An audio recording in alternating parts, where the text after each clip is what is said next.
Kwahu identified CHEIFTANCY problems. There's new updates every month. I will call Abetifi. Yeah, call Abetifi. Some of course who are him. Hey, maybe Ghana might say, I didn't know what's what he knew. Didn't know what's what he knew. 120 years since the Caribbean, I can say, yeah, Abetifi hima, actually Abetifi hina, as you walk, I'm a Mranti, I upgrade. On also, I didn't Mranti as you walk. I'm a match for him out one of the jack. I didn't know what's Abetifi. I call Abetifi, didn't know say we need to meet now. Now him to meet now, and I could master to meet now. Say be near police for any, I should have for the Bermuda. Say we can quote Abetifi, getting easy. Now she and easy. It knew of this baby, and as a subscribing one like no one.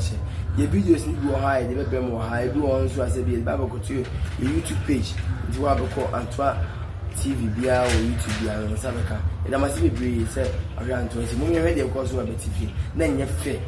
And you're fair. Baby, one year in Chama, man, money, humble. And I must be ha, ANTOA TV, Abetifi, Yakosu Abetifi, go, and I must be brave, and I must read the course.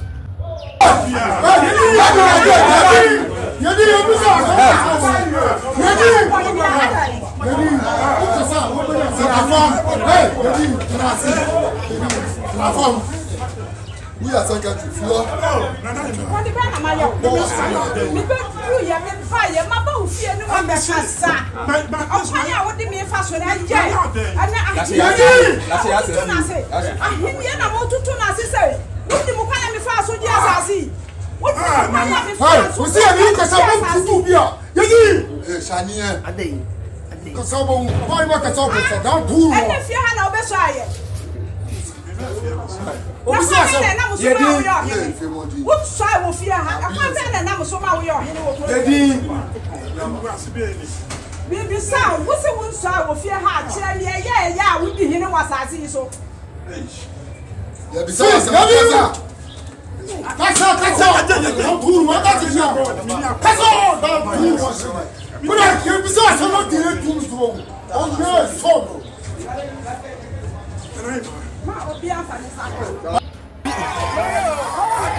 Watch out for next video.